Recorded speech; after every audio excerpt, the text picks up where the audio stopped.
taking your seats, I want to welcome you to Texas Impact, Environment Texas, and the Texas Sierra Club's joint candidate forum. As best we know, this is the only candidate forum for the U.S. Senate race specifically about climate change.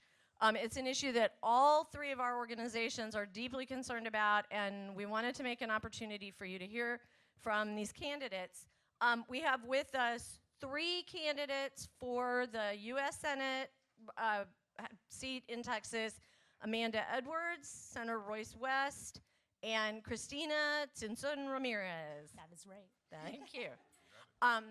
The rules of our event, just to keep it, keep it bureaucratic, because that's how we are, is we have three moderators, one each from our organizations. They are going to come up and ask their question.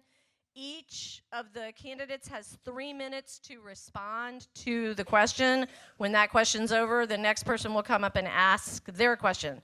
When the moderators are done asking their three questions, they can have one additional moment for a follow-up question, and the candidates will have 90 seconds to respond to the follow-up questions.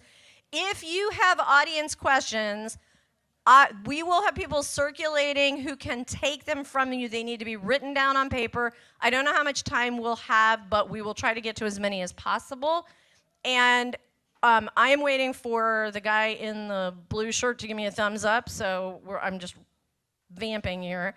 But this is being live streamed on YouTube right now.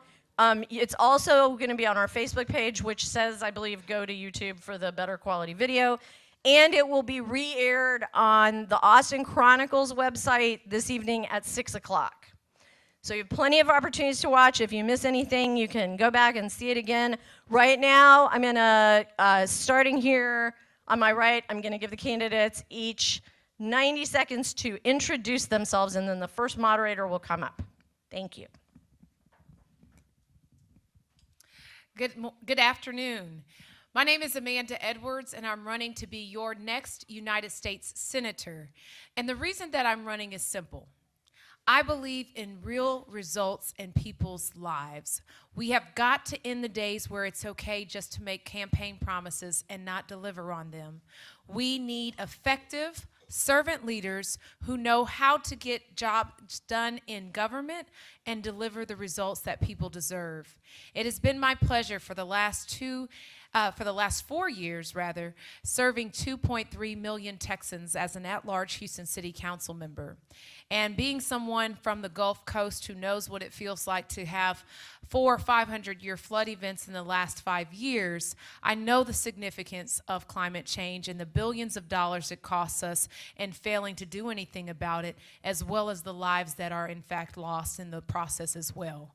We have to stop just talking about climate change. We must be vigilant in terms of reducing emission standards, or improving emission standards, and making sure that we're reducing our carbon footprint. Also, that we start to build in a more resilient way, thinking about how we have such a high dependency on cars and vehicles rather than high capacity transit. And I've led on that work for years now, and looking at ways in which we can go back to some of the ways that we were heading, like being part of the Paris Accord, for example. I'm very passionate about making sure that we are not only just good stewards today, but good stewards for our future generations to come as well. So I encourage you to take a look at my website at www.amandafortexas.com, and I look forward to serving as your next United States Senator.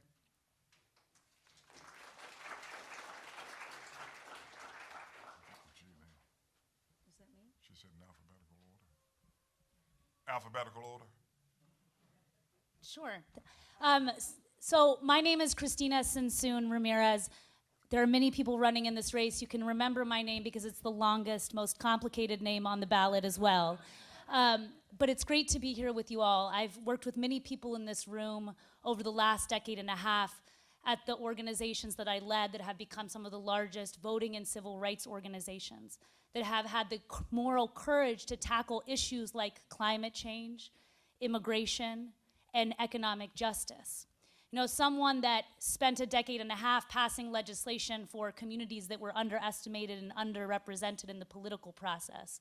As someone that worked alongside many faith traditions and saw that one of the best ways to tackle the issues that are the toughest is through moral courage and the consciousness that the faith community brings. And I think on this issue of climate change, it is the faith community that will truly help us rise to tackling this issue.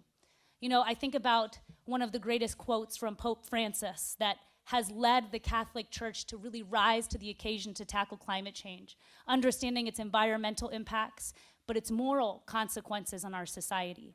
That those who suffer the consequences of climate change will not forget the failure of conscience or responsibility on this issue. And for me, when I am working on climate change to tackle what I believe is not only one of the greatest threats we face in Texas, but also one of the greatest opportunities to address environmental justice, to address inequality in our economy, and also build a healthy future for our children. So I'm proud in this campaign to have endorsed the Green New Deal because of what it can mean for Texans, that we are simply going to rise to the scale and occasion necessary to tackle climate change, and we won't leave any worker behind. And I've outlined in my plan and my website what the Green New Deal will mean for Texas, about the 1 million good green jobs we will create here in Texas. And I know that for us to tackle climate change, it will take community organizing, it will take the faith community, and it will take all of us to do it. So thank you for letting us be here and speak to you about how we do this when I'm your next U.S. Senator.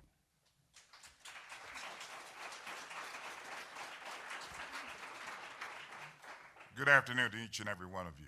My name is Royce West. I want to be your next United States Senator. There's a job in D.C. that John Cornyn currently has. It's time to fire him and make certain we put someone in place that articulates our issues and deal with our issues. He's lost touch with Texas values. And I say to you that I'm the most qualified candidate in this race with demonstrated experience that can address the issues that we're going to be discussing this morning. When you begin to look at Texas, you look at a state that's a non-voting state. We continue to have these types of forums each election cycle with little or no results statewide. There was hope in 2018 when Beto ran for the United States Senate. That's given us a lot of hope. When you begin to look at the number of Democrats that have filed for office around this state. Now the question is will we win? And I'm telling you that we can win and we will win. When you begin to look at my record, I'm applying for this job, look at my resume, all right? And when you look at my resume, I want you to look at my resume, my references, and my experiences in terms of issues concerning climate change. I'm the only candidate in this race that has dealt with the issues from a policy standpoint with results. You know, the wind farms up in North Texas, Amarillo, Lubbock, I was a part of that, making certain we put it on the ground and made certain that we got it into the system. We'll talk more about that a little later. When you begin to think about the winning formula, we can't keep just talking about it, Texans. We've got to do something about it. We've got to make certain we have a person that has demonstrated experiences and can bring together people across the state of Texas. Towards that particular end, I went after the Latino community, knowing that it's a growing force in Texas politics and also national politics. I was able to get the endorsement of the Texas Tejano Democrats. That's significant. Now, LULAC can't endorse, but I can tell you this, that the leader of LULAC, Domingo Garcia, has maxed out to me, okay? And that tells you where he is in terms of this particular race.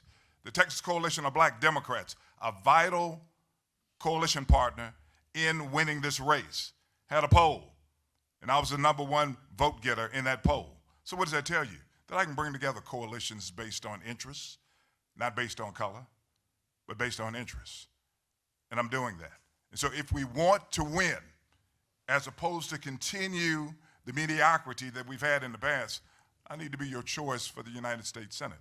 And I'll be glad, and I want to make sure when we discuss my record and also my position on climate change issues, and I think that many of you will agree with me that we've got to make certain, as I've said before, that we build a coalition based on interests. That's going to be the industry, that's going to be environmentalists, there'll be the experts that we need to make certain we listen to, sit down at the table, and get something done. It's real interesting now that Republicans have finally woken up, and guess what? They now believe that there's a climate change issue in this country. Thank you very much.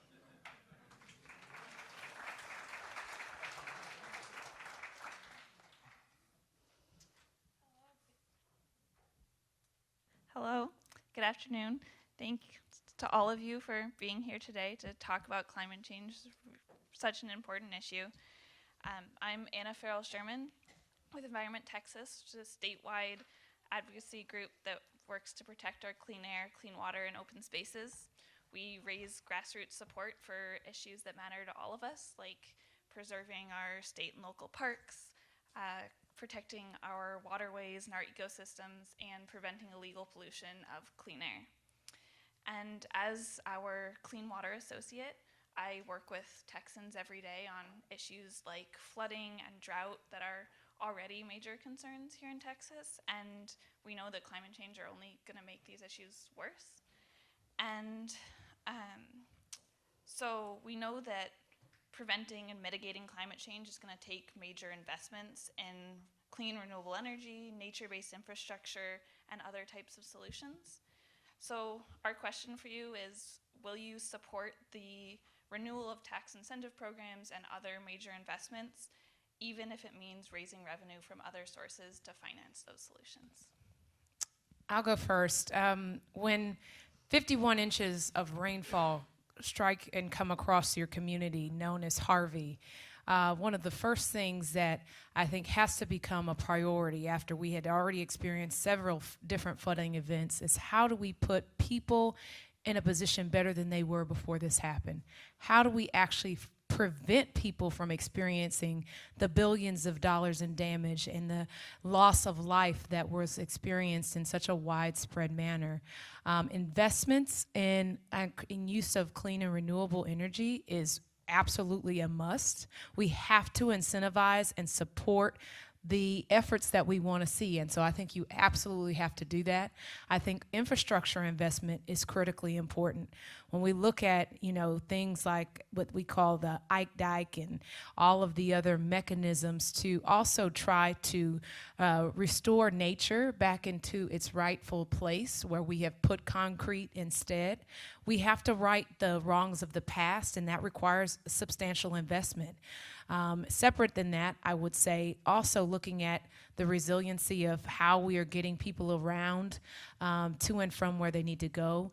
We've got to make infrastructure investments that really focus on high capacity transit. All of the things that I'm telling you about, subsidies and incentives for clean and renewable energies, et cetera, will cost money.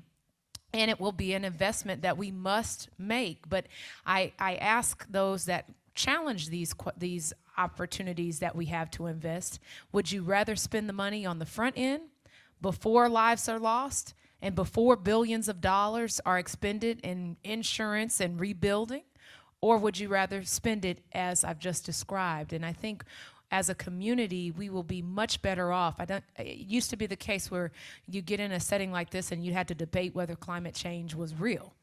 We're past that. We're past that, sadly, because we had to see it and feel and learn the implications for ourselves. But the question of where we get the resources to make the investments, I think those investments are actually can be a part of what we're already making expenditures on to date. I'll give you one key example. TxDOT is looking to spend about $7 billion on just redoing the freeway in I-45, which connects Dallas and Houston, and not doing it all the way, but we could be using that as a space and place of a breeding ground for redoing how we get around from a travel standpoint and high capacity travel standpoint, rather than simply just spending the money on highway expansions. And I think if we look at our projects that we have on the books, if we look at how disaster recovery dollars are spent in this nation, there are very few dollars, and I will tell you I am someone who knows disaster recovery much more than I would like. There are very few dollars that actually put you in a place of prevention. And that's what we need to redirect those resources toward, which already exists today. Okay, all right. You know, when you begin to look at the question that's been asked, look at who has a demonstrated track record of addressing the problem in terms of funding. This past legislative session, some of you may not know, I'm a state senator. I've been a state senator for 26 years. I've been on the finance committee where the money is dealt with, and on several other committees that you will get to know about. But one of the bills that I passed this legislative session was to make certain that I incentivized the use of solar and wind in the state of Texas when there were opponents trying to prevent me from passing the bill and trying to take those incentives out of the bill. I was able to get that done. So you can kind of look at what a person's done in the past to kind of say what they're going to be doing in the future. No, when you think about Katrina back in, I think, was it 2005, somewhere off in there? We had 60 million families, 60,000, I'm sorry, families displaced. About 10,000 of those families ended up in Houston. And so the question then becomes whether or not cities across this country, across the state, are prepared to take on more and more climate refugees as we see the seas go higher and higher. By the end of the century, I think sea level is supposed to go up about 6 or 7%. And more persons will be coming inland. And so we've got to make certain that we have a plan in place and also the finances in place in order to deal with those types of problems. Yes, they're long-term, but it's not too far away. 2100 is not too far away. And so, yes, we need to make certain that we renew the fund, answering your question specifically, and we need to make certain that we address any type of technological changes that we need to deal with. As an example, when you begin to think about the energy issue, the fossil fuel, electricity, and things of that nature, you know, if we're able to get the storage issue right in terms of energy, then we will be able to transition a hell of a lot faster than we are right now in terms of going from a fossil fuel base to a renewable energy base in terms of the major dominant energy source in this country. Is fossil fuel going to be off the table eventually? No, because you still have that interest. But you've got to make certain that you bring those people to the table to make certain that they also, and many of them now are recognizing the climate change issues and where we go in the future in order to make certain that we address those issues, but more importantly, make certain that we address the issue of being able to have a world, not a state or country, but a world in place for generations to come.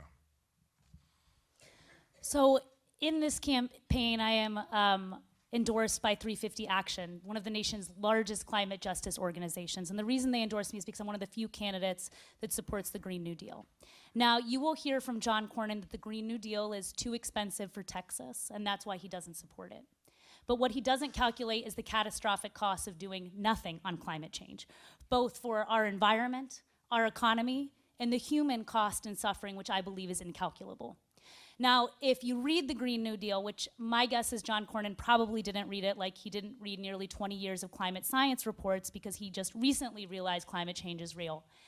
It simply states that we're going to rise to the scale and ambition necessary and not leave any oil and gas worker behind. Well, why wouldn't I support that as a Texan? We need the full scale and investment of the federal government to tackle climate change. There is already a transition, a global transition happening in our energy system. But who's being left behind are Texans and Americans in this transition, especially us as a state that has long been synonymous with oil and gas. Who's the largest investor in green renewable energy right now is China. They are positioning themselves. Half of all investment globally that happened last year into renewable energy came from China. And we need to make sure that we have the full weight and scale of the federal government investing in overhauling our transportation system, retrofitting homes, thinking about how we rebuild as our communities, and investing in green manufacturing. Right now, we are already the largest wind-producing energy state in the country. I want to make us the largest solar energy-producing state in the country. I want to bring the manufacturing that's happening of those turbines, of those wind turbines from China here to the United States so we can create great manufacturing jobs. While the climate crisis is the greatest crisis we face, it is also one of the greatest opportunities to build a more just economy and to make sure that we're supporting the oil and gas companies that know they need to transition with federal investment and federal leadership. But there are oil and gas companies that have lied to the American public, that have tried to hoodwink the American public and not talk about the real costs of climate change. For those CEOs that want to continue to do that, we will leave them behind, but we will not leave the American people behind. The choice is clear. We're going to address climate change, transition our economy, and do that head on, or we will be left behind. And that's why I think the choice is so clear also in this race. Thank you. Thank you. I was about to say, for the record, Cyrus Reed, like I'm in a Senate committee hearing. Cyrus Reed, I work with the Sierra Club Lone Star chapter. I'm glad, well, first of all, thank you for your service in your various capacities. Thank you for running. You're all great candidates. So I want to add to this theme and talk a little more specifically about oil and gas and a couple statistics, and I wrote them down. We are an oil and gas state. We are the largest producer of oil and gas in the US. Statistic 2018, 286,000 oil and gas wells produced, I hope I got these right, 1.3 billion barrels of oil and 8.5 trillion cubic feet of gas. Senator West knows this. Oil and gas is central to Texas economy and the revenues for school districts, the rainy day fund, which we've been using in Houston and other places. And yet, we can't solve the climate crisis without dealing with oil and gas.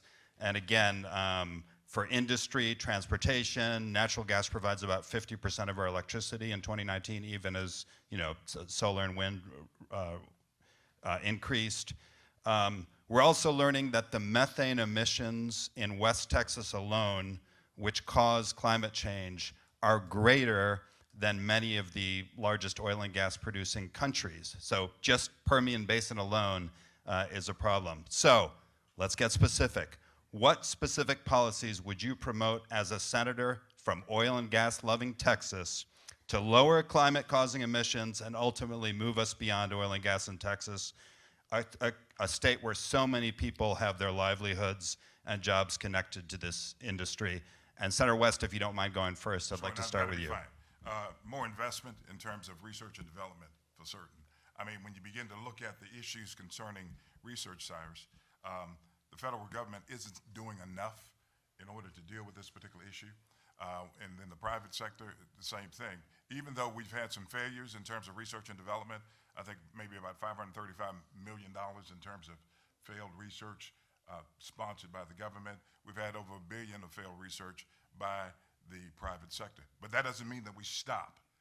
Obviously, it's an issue of not just, it's an international issue we have to address. Specifically as it relates to Texas, I'd make certain that we have persons at the table.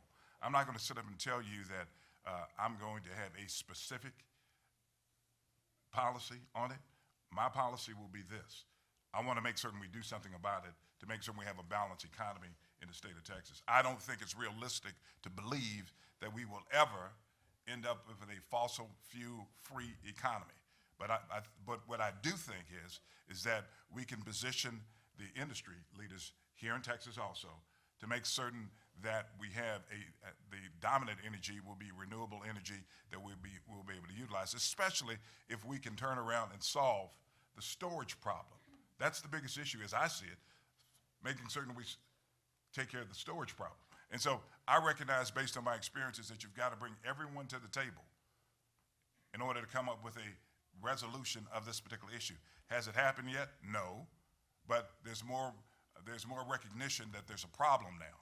And to sit up and think that we're going to just change the economy overnight, that's not realistic.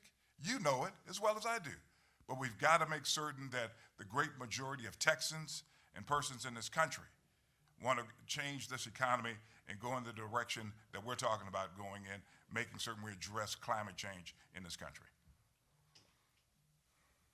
Thanks. Whoever wants to go next. Yeah. I know that the oil and gas industry is not monolithic, that there are companies that know they need to transition and they need to transition now and are investing in that transition. The truth is that this transition is already happening globally, as mentioned, that the fastest growing jobs in Texas are wind technician and solar installer.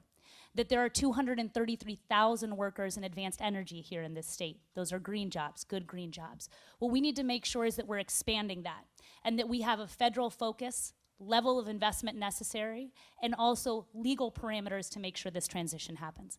I believe we can have a fossil fuel economy. I believe we must have a fossil fuel economy for the future of our children and our planet, that the science is very clear on this, and that we have the capacity as a country to invest fully in the technology that has not been developed, and also invest in the technology that is already developed and that needs full scale and investment. So when we talk about making sure that we become the largest solar producing state, the reason other countries are already doing that is because they have federal investment to make that happen. We simply haven't had the federal investment necessary. And when I think about times our country has risen to monumental occasions, I think of World War II, which the Green New Deal is based off of. It took a national mobilization to prepare our economy for war. Well, it's going to take a national mobilization to prepare our economy to transition to green energy. But I believe that the American people, with our university systems, our technology, our business and industry, and our government, can rise to the occasion. And then the last thing I want to say is just that when we look at all of the jobs that are going to be created, in my plan, we're going to be able to create 1 million good green jobs here in Texas over the next decade. That's in line with what both Joe Biden and Bernie Sanders are saying is possible. So I want to make sure that every job that gets created is also a good green job. So in my plan, we've also outlined about how we're going to make sure that jobs have great benefits, living wages, so that the American people are bought into this new economy and that it's benefiting the people that will be part of this transition, that they will be critical. And the frontline workers in the oil and gas industry are going to be some of the workers that are most important to making it happen. I think one thing to think about in terms of how do we reconcile where we are in our state with regard to the fossil fuel industry with where we're going to need to go in terms of really creating an environment that works for us and our children happens to be this statistic. If you look at the Fortune 500 companies that are Fortune 500 companies today, and then you take a look back at who or which companies were Fortune 500 companies 50 years ago, what you will find is half of those that are Fortune 500 companies today were not Fortune 500 companies 50 years ago. And so what does that tell you, that statistic? Is that companies, if they want to be around, are going to have to evolve. And that's part of not only just what is good in terms of making sure that it's good for their bottom lines as well. And so when we look at our fossil fuel industry, the investment that is being made or not being made needs to be examined with regard to R&D into clean and renewable energy sources. There's a whole lot of capital that our fossil fuel industry has access to. And can you imagine if significant amounts of resources were devoted toward actually R&D and making sure that research and development and furtherance of that clean and renewable energy resources were being made in that industry with that capital. And it can. Those are not just things that are in the best interest of people in this room. That's in the best interest of those companies as well, because they're dealing with resources that are finite in nature. So if they want to be around longer, looking at ways to diversify that portfolio is strategic for them as well. I would also say that as a government, we always know where our policy stances, what our policy stances truly are, with whether or not we're willing to put our money where our mouth is. And so to the extent that we are willing to invest, subsidize, help to support, encourage, provide tax breaks for the use of clean and renewable energy sources, I think is the level of commitment that we have. We saw under the Obama administration, we were going in the right direction. We saw a lot of that investment being made, subsidy being made, and we have to further that. Under the Trump administration, we have seen the reversal of our course to a better environment for today and for tomorrow, and we've got to get back on track. I'll also say this. in terms of just incentivizing those investments that we want to see, we've got to be building in a way that makes sense. And again, I hearken back to my personal example of seeing multiple 500-year flood events. We are not due for another flood event for another 2,000 years because we've had 400 or 500-year flood events. And the point of it is that we have got to start making those investments. And as leaders in government, I think we're strategically in position to do that. Thanks. You need a lawyer? I probably need some direction somewhere along the way. I apologize for that. I was trying to be careful. My name is Darlene Alfred, and like many of you, I am involved in multiple things, and there are two things that I am the most proud of, and that is being a board member for Texas Impact and being a member for the national team for United Methodist Women. Texas Impact is the state's oldest and largest interfaith social justice network, and the United Methodist Women is the largest denominational faith-based organization led by and for women, 800,000 nationwide, but there's 100,000 voting members right here in Texas. So this is near and dear to my heart. Much of the domestic conversation about climate change centers on technology and innovation. But the global climate conversation also focuses on finance and especially the need for funding to address climate impacts that are already hurting vulnerable people around the world. My question is this: as a U.S. Senator, how would you balance the need to make progress in our country's climate response with the imperative to support and fund climate response in developing countries? And Ms. Christina, I would like you to take that question first. Yeah. So, you know, one of the issues that I worked on for many years was immigration. And the truth is that if we don't address climate change, there won't be thousands of people at our border, there will be millions. Because even though our nation was the largest contributor to the climate crisis over the last 150 years, that the countries that are most impacted are in the global south. Our partners in Latin America, Africa, and Asia that will experience unprecedented drought, that will cause massive migration out of desperation and the need to survive. That this is a crisis of survival. So for me, when I think about our foreign policies and what are the most important things we can do, we need to make sure that we're addressing the climate crisis, that we're investing and supporting our partners and countries that will be most directly impacted, and also investing and supporting their infrastructure into renewable energy and green energy that will also help lift people out of poverty, help provide electricity to folks that is clean. And then one of the other things that we need to do that is, for me, an equity issue around climate change. Look, the communities here at home, not just abroad, but the communities here at home that are most impacted by climate change are low-income people and people of color that are already experiencing firsthand the impacts, especially in Houston, where there are cancer clusters being discovered, where some of the most polluting benzene oil refineries in the country are in Texas. You know, one of the programs that I led when I was at Workers' Defense Project was thinking about how we were building, and led a program with Austin Energy through their Green New Building program, that when a new green building was going to go up, that there would also be points given, incentives given to developers if they raised wages, made jobs safer. And that's, I think, what the Green New Deal helps us get. It helps us talk about equity, not just about financing or how much renewable energy we're creating, but how do we get the buy-in to the American public and make sure that we are all benefiting.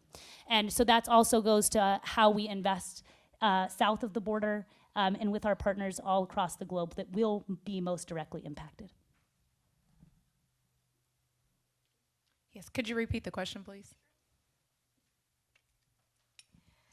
As a U.S. Senator, how would you balance the need to make progress in our country's climate response with the imperative to support and fund climate response in developing countries? I think one of the things that we have to recognize as being a leader on a variety of fronts is the implications of our policies on other countries. One of the things that I think that goes without being stated in this discussion about climate in climate change and environmental crises is the environmental discrimination that takes place, not just here within our walls, but also the pollutants that are left within our neighbors' borders as well. And we've got to be sensitive to the fact that we have a responsibility to be good stewards of our environment here, but also good stewards of what we are doing with our policies abroad.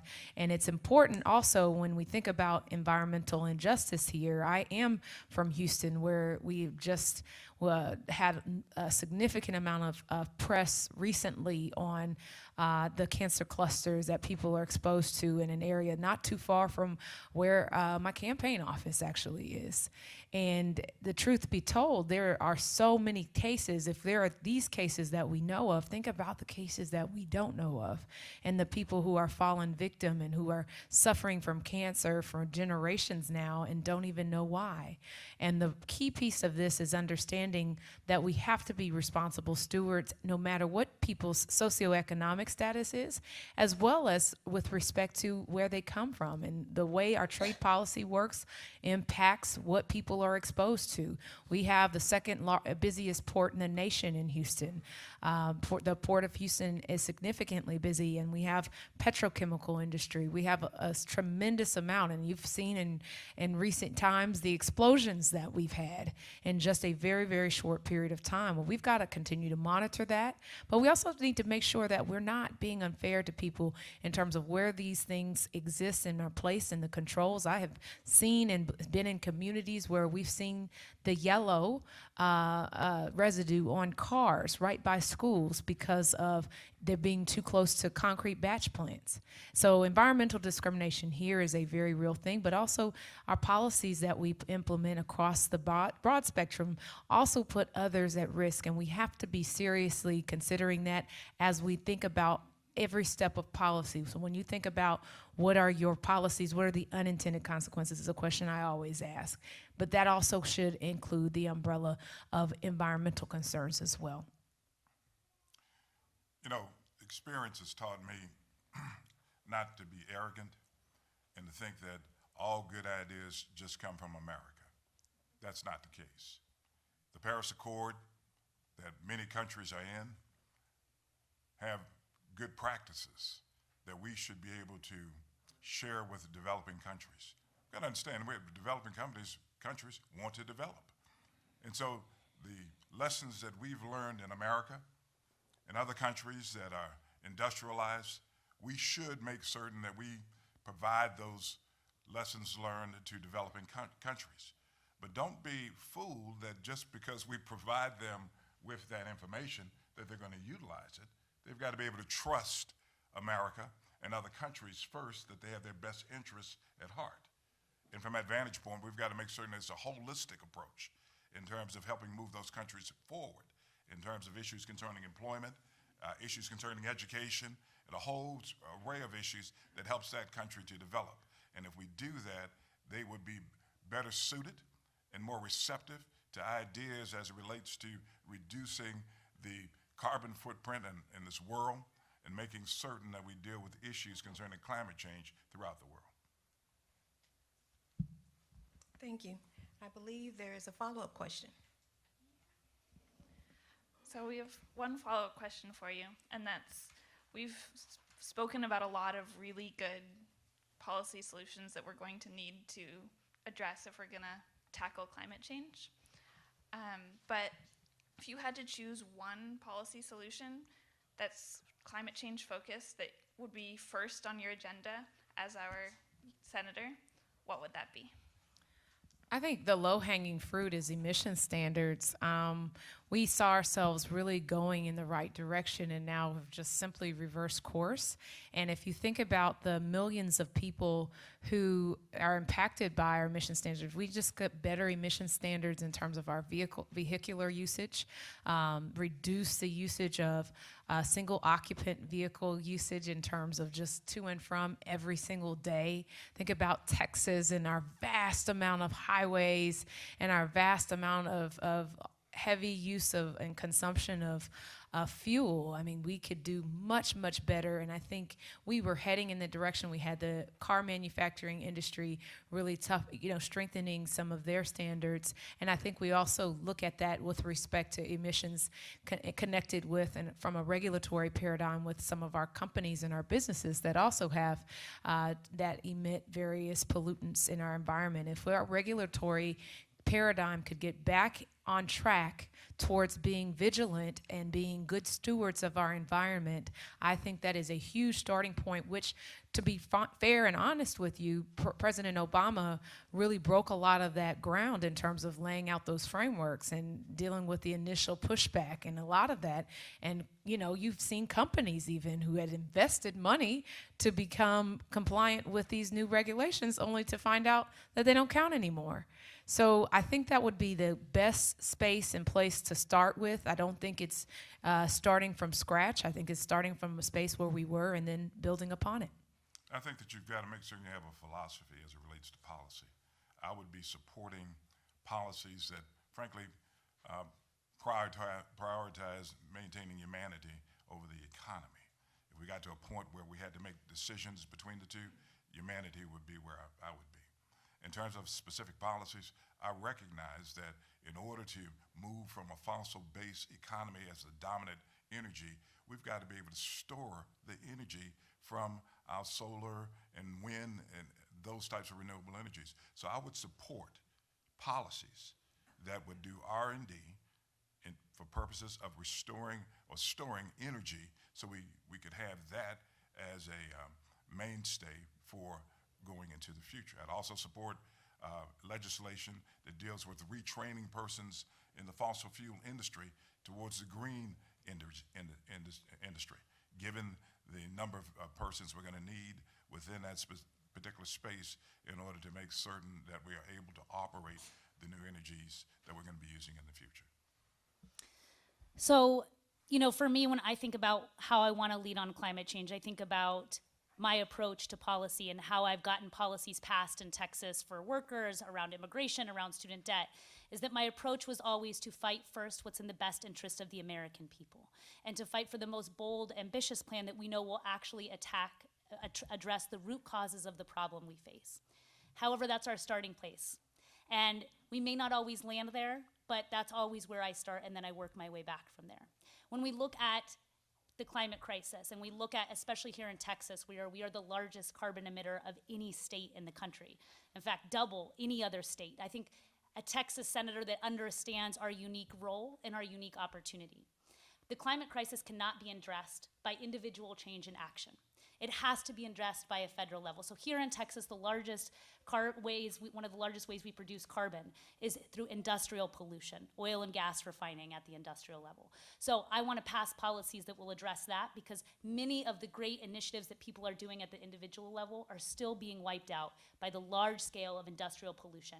We need to make sure that we are policing the folks that are actually creating the largest carbon emissions. And I also want to fully fund the EPA. Here in the United States, in 1999, there were 18,000 EPA staff. Today there's 14,000. That's a 22% reduction of cops on the job to make sure that the industries that are polluting our country are actually abiding by the law. I want to make sure that that institution is fully funded and resourced to make sure that when we do change the laws, we are actually enforcing them. So I'm breaking the rules, as I often do. We said one follow-up question. I've got one other. I don't feel like you answered part of my question, any of you, which was really specifically about pollution from the oil and gas wells and related equipment, the methane emissions. Methane is 86 times more potent than carbon dioxide, at least in the short term. What would you do as a senator from Texas to help us with the flaring and venting and methane emissions that are happening right now in the Permian Basin and all over the state? And anyone can answer it. Let me be real specific in terms of what I would do. Number one, I would elect a pro-climate change president. That's what I would do, okay? And then secondly, make certain as a United States Senator that that president appoints an EPA administrator that's sensitive to those particular issues, okay? I'm not gonna sit up and tell you that I'm a scientist, because I'm not, okay?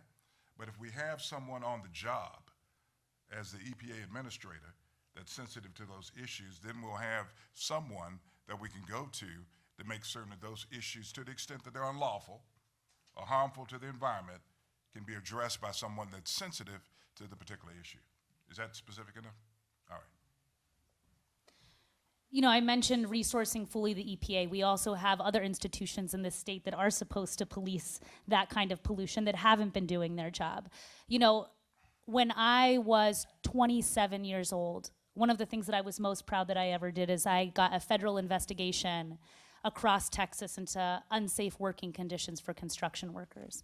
I know that when you have, and that happened because there were good people in government that understood that when they worked in tandem with grassroots community organizations like Sierra Club, that change can happen.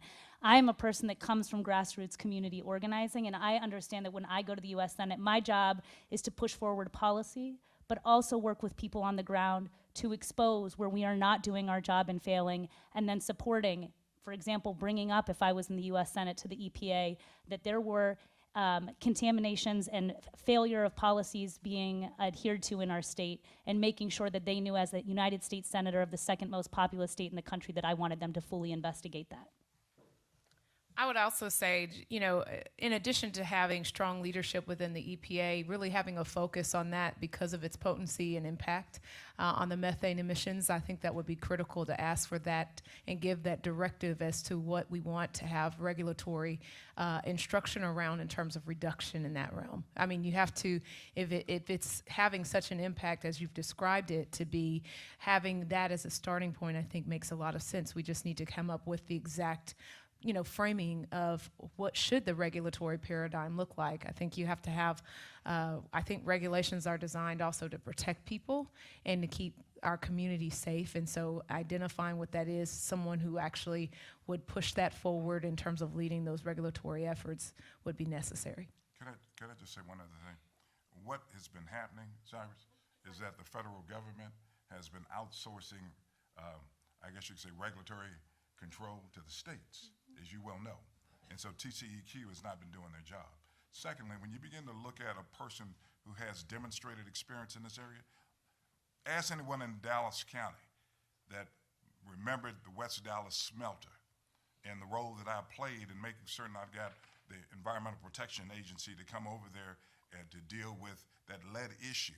I'm not just talking about a complaint. I made certain I stayed on top of the complaint and got something done about the complaint. So that's demonstrated leadership in this particular area.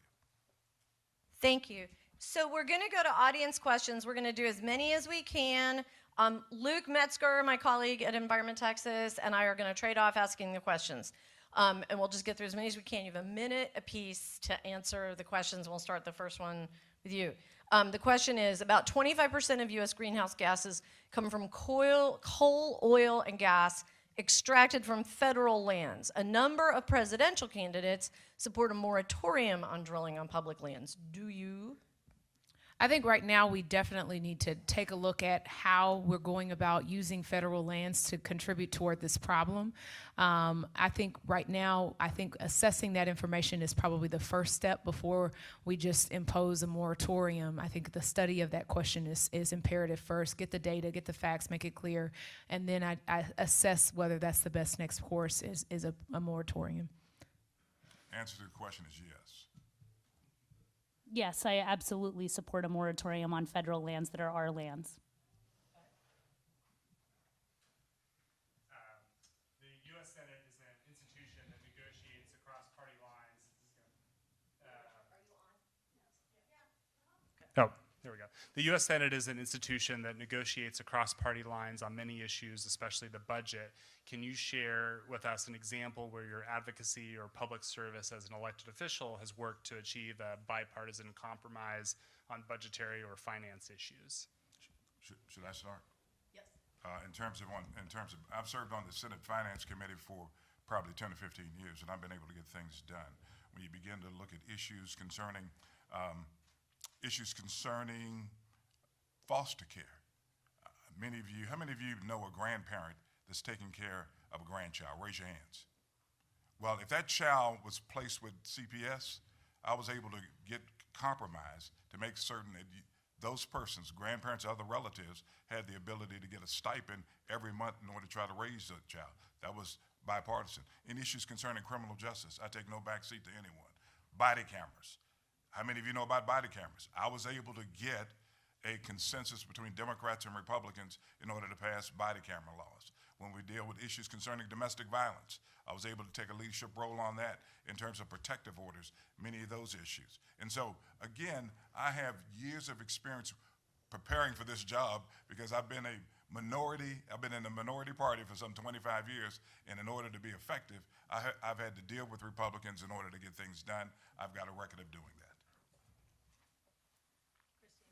Yes, so, when I was at Workers' Defense Project, I was advocating for increased working conditions and better protections for immigrant workers. And one of the things that I'm best at is building coalitions with unusual partners. Many of you in this room were part of the Build a Better Texas coalition that fought for better protections at the local and state level that included church, faith institutions, Republican business owners, unions, and immigrants' rights organizations from across the state, over 100 partners. And we came together and we passed legislation. We worked on legislation from issues of misclassification, wage theft, health and safety in the workplace, and immigration. We didn't agree on everything, but we knew where to find common ground and move forward policy that would better protect the interests of all of us. And so it would be that same approach of coalition building and bringing people together to see their common interests and their collective power to make change that I would use in the Senate. I happen to have served as the vice chair of our Budget and Fiscal Affairs Committee for the City of Houston, which is about a $5 billion budget. And one of the first things that was clear to me is that we had a real issue with regard to our pension structure. We had an $8.2 billion unfunded pension liability. I learned that right after taking the role on as vice chair. And doing that work, because it was a difficult issue, right? You had an issue of people who had pensions that they were waiting to receive, and that they had been promised things that were not necessarily going to be able to be kept if we were going to keep the system solvent. But we worked together with the various pensions and made sure that they had their ability to identify how they could make cuts to their system that would be supported by their membership, rather than just simply from my office or another imposing on them what we thought needed to be adjusted. We gave that opportunity to them, and it was not an easy issue. It was a difficult one, but we came up with a solution that I think enabled everyone to work together and have a solvent future. Thank you. So the next question is about HB 763, the Energy Innovation and Dividends Act. And for those of you in the audience or y'all, this is the carbon fee and dividend bill. The question is, will you endorse the bill? I'm first this time? Okay. Before I answer that question, going back to working on the other side, Dallas had a pension issue that would have bankrupted the city. And I was able to work with Republicans in order to get a bill passed in order to save the city from bankruptcy. In terms of the specific question that's been asked, I have, over the course of this particular election, said that I was very supportive of that particular bill and would be supportive of it as a U.S. Senator. For me, I don't support carbon fees and dividends. For me, what I want to see us do is, I believe there are better ways to tackle the crisis of climate change than these proposals. And so in my plan under the Green New Deal, you can read about my platform and how we do that. I simply believe there's better uses of energy and time to actually tackle the crisis. I also think we can look at that as a model, but not necessarily keep it in its current form. Looking at having a combination of the fees as are described in the bill, but then also looking at other ways that you can get those reductions made in an agreeable fashion with the entities themselves. When I visit with my grandson tonight, I look pretty good for my age, right? Oh. When I visit with my grandson tonight, what can I tell him that you are committed to with regards to climate change? He is 8 years old, so simple sentence, please. So my son is 3 years old. Santiago, he was actually born the month Trump took office. And for me, the greatest issue that I could think about what it meant to lose the 2016 election was climate change for his future. And there were a lot of issues for us to care about as family of Mexican immigrants. So I am going to go to Washington and tackle this issue to the level and scale necessary for it actually not to be a problem for your future and your generation, because we need to make sure we have a healthy planet for every single child, that is the most basic human right that we must defend. And as Americans, we have a special right and privilege to tackle this, a special responsibility and privilege to tackle climate change, and I am the senator that will do that for you and your future. What I want you to tell your son is that the first thing I'm going to do is to defeat Donald Trump, so he will no longer be there. And that secondly, that yes, there is a case in the Ninth Circuit right now dealing with whether or not dealing with the climate change issue in this particular country. You need to make sure you tell him that I'm committed to make certain that future generations are able to breathe clean air in this country, and to make certain that you tell him that not only is his life impacted, but my grandchildren's life is also impacted. I would say to your grandson that we're going to work very, very hard to make sure that everybody is responsible for what they're putting out in the atmosphere.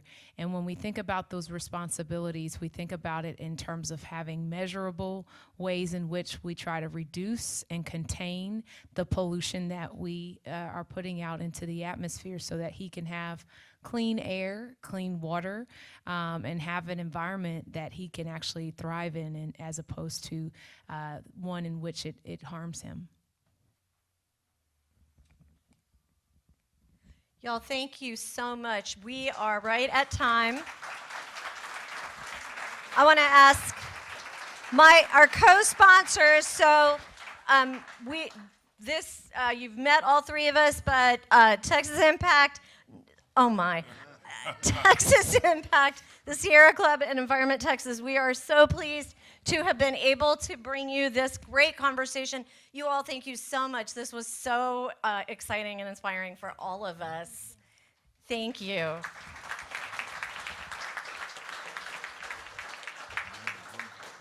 We're now going to take an unprecedented 30-minute break. When we come back, we will be in workshops, and you have workshops, the information in your agendas. If you are staying with us for the afternoon and you need to have questions about workshops or anything,